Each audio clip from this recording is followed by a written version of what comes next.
اور یہ پہلی مرتبہ نہیں دوسری مرتبہ عموماً ایسا ہوا ہے کہ ایران کے ساتھ مذاکرات کی بات کی گئی اور پھر ان پر حملہ کر دیا گیا. طالبان کے ساتھ ہم نے مذاکرات کرنا چاہے, انہوں نے بھی ان مذاکرات کو پس پشت ڈال کر ہم پر حملہ کر دیا. تو یہ آخر چاہتے کیا ہیں ایران سے اور کیا چاہتے ہیں پاکستان سے؟ مذاکرات کی بات تو کرتے ہیں لیکن پھر پیٹھ میں چھری گھونپ دیتے ہیں.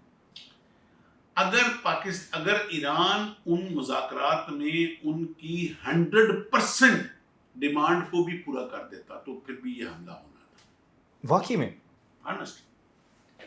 کیوں کہ مقصد کچھ اور تھا. مقصد ایران کی بارڈر کے اوپر کوئی اٹیک نہیں تھا. مقصد ایران کے کوئی میزائل سسٹم کو ختم کرنا نہیں تھا. مقصد اس نظریے کو ختم کرنا تھا جو اینٹی یہود اور حنود ہے پاکستان. اور یہ جو مذاکرات کا ڈیلے تھا یہ صرف اور صرف ڈیلے پاکستان کو انگیج کرنا تھا. پاکستان کے اوپر افغانستان کی طرف سے ایک اٹیک کرانا تھا. اور جو 2 رات پہلے جو پاکستان کے اوپر 53 پوسٹوں کے اوپر بیک وقت منظم اٹیک آتا ہے. ڈو یو ریئلی تھنک کس کو بیوقوف بنا رہے ہیں؟ ہمیں نہیں پتا. یہ تو ہمارے گڑے کی مچھلی ہے افغانستان. ہمیں نہیں پتا ان کی کیپیبلٹی کیا ہے.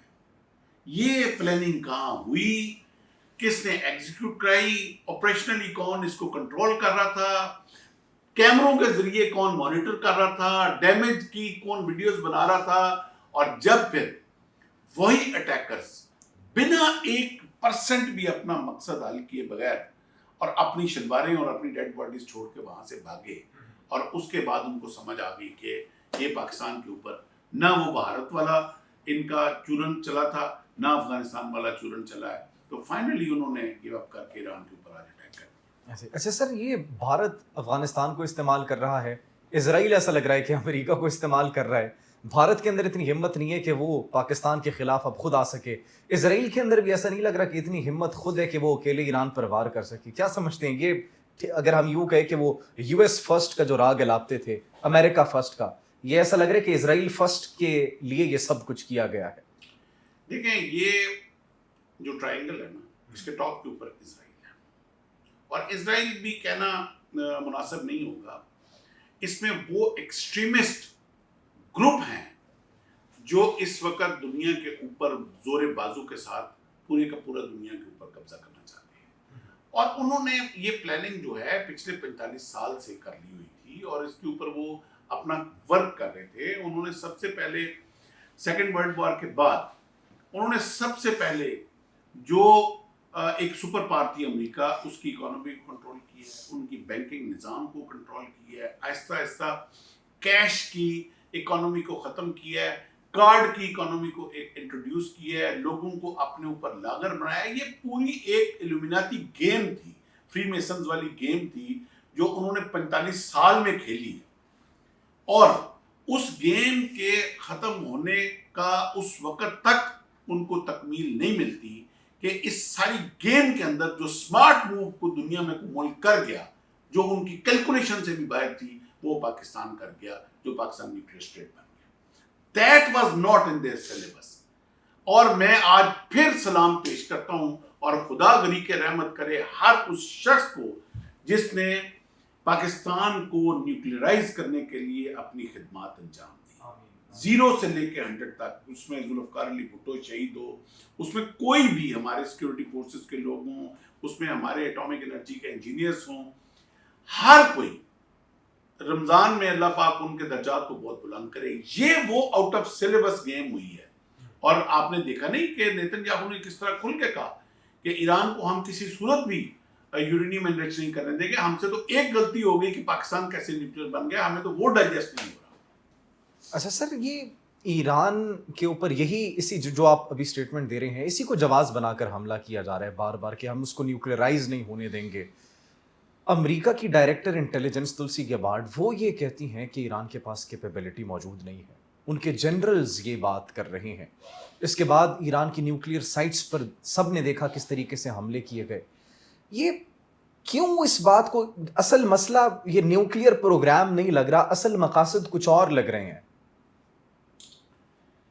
100% میں نے کہا نا کہ اگر ایران بالفرض, اب تو ایران تو اس بات پہ ماننے کے لیے راضی نہیں تھا لیکن اگر ایران 100% کمپلائنس بھی دیتا تھا امریکہ کے ساتھ مذاکرات میں تو بھی اسرائیل نے یہ حملہ کروانا تھا. دوسری بات، یہ حملہ صرف ایران تک نہیں رکے گا. میں نے بتایا نا کہ it's not about the territory. اچھا سر، ابھی وہ بلوچ کا بھی ذکر کیا گیا ہے. نیتن یاہو کی جو سٹیٹمنٹس آئی ہے وہ ریسنٹ سٹیٹمنٹ، وہ کہہ رہے ہیں بلوچ نکل آئیں، کرد نکل آئیں، اب اپنے فیصلے خود کریں گے. تو یہ میں بتا رہا ہوں it's not about territory, it's about ideology. وہ قرآن کی جو آئیڈیالوجی ہے، جو قرآن نے بتا دیا ہے کہ یہ تم لوگوں کے دوست نہیں ہو سکتے اور حتمی فیصلہ تمہارا اور ان کا ہونا ہے، اور جو ان کے ساتھ ہوگا وہ تم میں سے نہیں ہوگا، وہ ان میں سے ہوگا.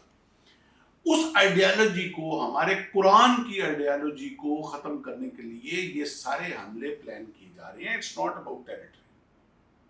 اور جو بھی اس آئیڈیالوجی کے، یا تو جو کوئی ان کے ساتھ، یہ ساری جو اسٹیٹک فورسز ہیں، دجالی طاقتیں ہیں، یا تو ان کو لبیک کہے اور ان کے ساتھ مل جائے من و آن کے ساتھ، جس طرح کے کچھ لوگ ملے ہوئے ہیں، وہ ان کو تحفظ دے دیں گے اور وہ اپنے مقاصد کے لیے ان کو استعمال کریں گے. اور جو ان کے ساتھ 1% بھی ڈفر کرے گا، 1% بھی، یہ اس کے ساتھ بالکل اس کے ساتھ یہی رویہ کریں گے جو اس وقت وہ ایران کے ساتھ کر رہے ہیں.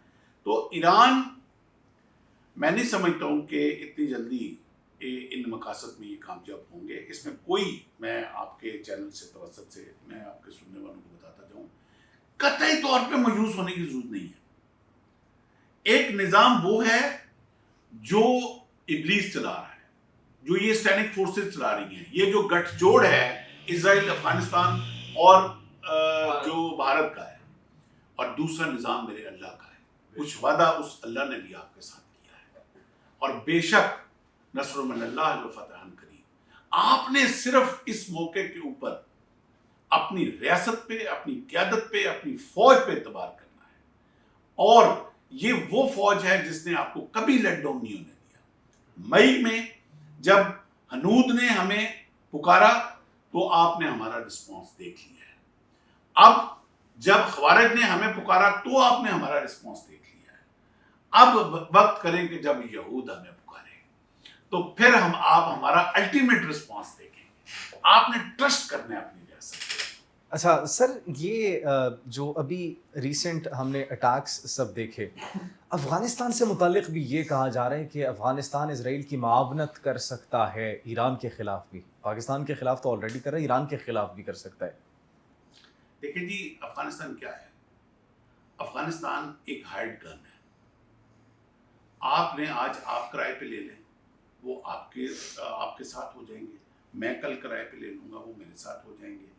آپ کا کیمرہ مین جو ہے وہ کرائے پہ لے لے، وہ اس کے ساتھ ہو جائیں گے. آپ یہ کرائے کے جو گن ہے، آپ اس کے ساتھ چل کے، اس کے اوپر توکل کر کے آپ اپنی کوئی اسٹریٹجی پلان کریں گے تو آپ سے بڑا بیوقوف نہیں ہے. ہم نے یہ بیوقوفیاں ماضی میں کی، ہم نے 80s میں یہ بیوقوفیاں کی، ہم نے 90s میں یہ بیوقوفیاں کی. ہم نے ان سے سبق حاصل کر لیا اور فائنلی ہم نے اس پہ معذرت کر لی. ہمارے وزیر دفاع نے فلور آف دا ہاؤس کھڑے ہو کے اس پہ معافی مانگی. ایون اس نے اپنے والد کی طرف سے، مرحوم کی طرف سے، میں بڑا اس کا اس بات پہ میں بڑا امپریس ہوا ہمارے وزیر دفاع کی اسٹیٹمنٹ سے. اس نے اپنے والد کی بھی معافی مانگی جو اس کے والد سے غلطیاں ہوئی ہیں. بڑا حوصلہ چاہیے. تو ہم نے ان غلطیوں سے سیکھا. ہم نے جو چائے کا کپ جا کے پیا تھا، ہم نے اس غلطی سے بھی سیکھا، وہ بھی غلط تھا. تو یہ ابھی ہائیڈ گن ہے. ہم نے تو سیکھ کے ہم آگے اپنا رخ اختیار کر لیا. اب جو ہائیڈ گن کو ہائر کرے گا وہ بھی بعد میں پچھتائے گا. تو چلو ٹھیک ہے، اب جو لڈو ہم نے کھایا وہ اب بھارت اور اسرائیل کھا کے دیکھ لیں. اچھا سر، ایران کے رسپانس کے حوالے سے میں جاننا چاہوں گا ایران کے پاس کیا کیا آپشنز موجود ہیں، اور ابھی جو ریسنٹلی اطلاعات موصول ہوئی ہیں کہ انہوں نے تمام تر بیسز پر، امریکی بیسز پر حملے کیے ہیں بڑے پیمانے پر. دیکھیں، ابھی ایک اور پروپیگنڈا کیا جائے گا کہ ایران نے پتہ نہیں قطر پہ حملہ کر دیا، ایران نے یو اے پہ حملہ کر دیا، ایران نے جارڈن پہ حملہ کر دیا. ایران نے صرف اور صرف اسرائیلی بیسز کے اور امریکن بیسز کے اوپر حملہ کیا ہے. بیسز وہ امریکنز ہیں اور اس وقت فائٹر جیٹس وہاں اسرائیل کے اڑ رہے ہیں. جو بھی اس وقت آپریشنز ہیں، جس بیس سے آپریشن ہو رہا ہے، ایران نے ان بیسز کو ہٹ اور ایران نے اسرائیل کو بھی ہٹ کیا ہے. اور ایران کو ابھی آپ صرف ایران کے تناظر میں نہ دیکھیں, آپ یہ یاد رکھیے گا کہ ایران کا ان ساری پابندیوں میں جو 80% آئل ہے اس کا جو کلائنٹ ہے وہ چائنا ہے. اور ایک بہت بڑا مقصد اس اٹیک کا اس چائنا کے اس آئل کی سپلائی کو روکنا بھی ہے.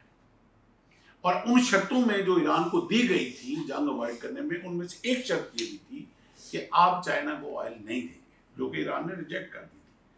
تو پنہا ٹھیک ہے, بہت ساری طاقتیں اس وقت کھل کے سامنے نہیں آئیں گی, لیکن یہ یاد رکھیے گا کہ اپنے کوئی بھی جو ویسٹرن انٹرسٹ ہیں وہ دوسری طاقتیں بھی اس کو لیٹ گو نہیں کریں گی. سر آخر میں یہ بھی جاننا چاہوں گا, پاکستان افغانستان کے مابین کشیدگی اور اب ایران اور اسرائیل کے مابین کی کشیدگی, how do you see the future of both these wars?